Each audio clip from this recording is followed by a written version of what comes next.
Como que você vê a sarcopenia, ou seja, a perda de massa muscular do idoso, que tem uma artrose, etc., e você começa a trabalhar essa musculatura para a pessoa voltar a ganhar massa muscular, lembrando que às vezes são pessoas com a testosterona lá embaixo, ou Uhum. seja, a resposta anabólica vai ser sempre mais difícil. Como que você vê isso daí?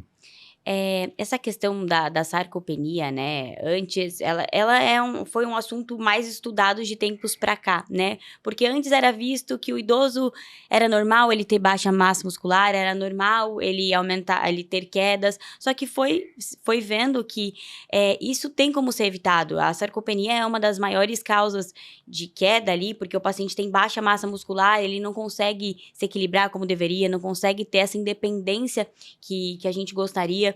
Então, eu acho que a suplementação, e a gente já tem bastante casos de pacientes nossos que têm se beneficiado bem com isso, vem para agregar, né? A gente fala que o idoso, ele já tem uma resistência anabólica, né? Que vai sendo criada pelo organismo, onde o idoso precisa de uma quantidade maior de proteína do que um paciente jovem. Só que entra em algumas limitações, porque o idoso já tem uma diminuição dessa percepção de fome. Então, Uhum. muitos idosos já trazem essa queixa de uma anorexia, né? Que não consegue muito comer tudo que deveria. Já, Quanto que o mais novo precisa de proteína e o mais velho?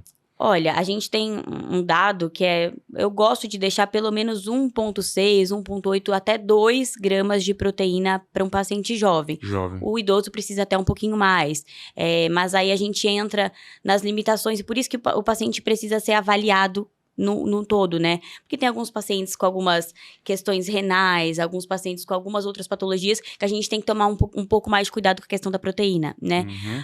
Mas, no geral, o idoso precisa do dobro da proteína do jovem. Entendi. E isso tem influência direta na resposta anabólica, Com né? certeza. E assim, o idoso já ter essa resistência anabólica e precisar um pouco mais, já ter essa questão de não conseguir se alimentar da forma como a gente gostaria que ele se alimentasse, ainda mais a proteína, que para ele é um nutriente um macronutriente mais difícil dele absorver.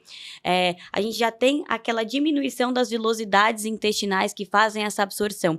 Então, o idoso, ele entra nesse combo, né, Uhum. de questões que a gente precisa abordar.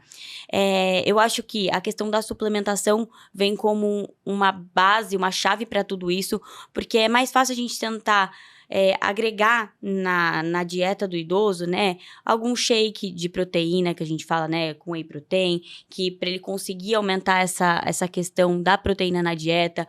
Tem alguns outros suplementos que eu gosto muito. Um deles é a creatina, né, eu acho que é um dos suplementos mais estudados que já deu um boom aí ultimamente, né? Pelos seus efeitos não só na massa muscular, mas na captação de glicose sanguínea, na melhora de memória, cognição, na saúde óssea. Então, assim, experiência própria também, foi um dos primeiros suplementos que eu dei para os meus avós, né? Uhum. Eles estavam um pouco mais...